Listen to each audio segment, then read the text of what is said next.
सामी निशातुल इस्लाम channel में आपका इस्तकबाल है। अस्सलामु अलैकुम।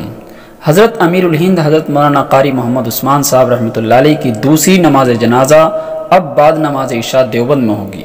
मौलाना सैयद महमूद असद मदनी साहब दामत बरकातुहुम और अमीरुल हिंद हज़रत मौलाना कारी मोहम्मद उस्मान साहब मंसूरपुरी नव्वरल्लाहु मरक़दहू के साहबजादगान मौलाना मुफ्ती सलमान मंसूरपुरी और मुफ्ती मोहम्मद अफ़्फ़ान साहब मंसूरपुरी दामत बरकातुहुम हज़रत कारी साहब अलैहि रहमा के सफ़र आखरत को हतमी शक्ल देने में मशगूल हैं।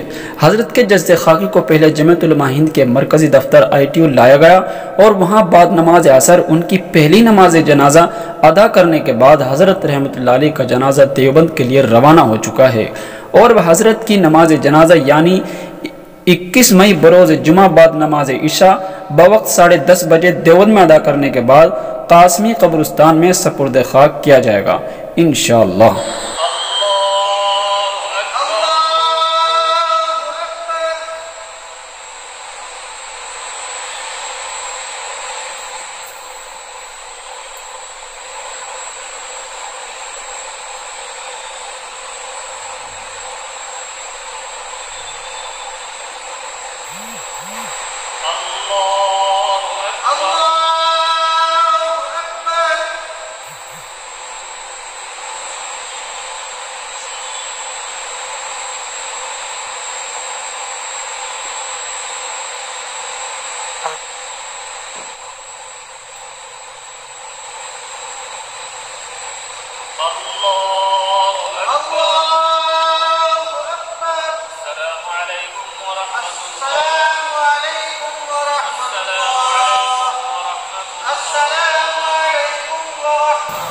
दोस्तों, अगर आपने हमारे YouTube चैनल निशातुल इस्लाम कैराना को अभी तक सब्सक्राइब नहीं किया तो अभी सब्सक्राइब कर लें। शुक्रिया, जज़ाकल्लाह।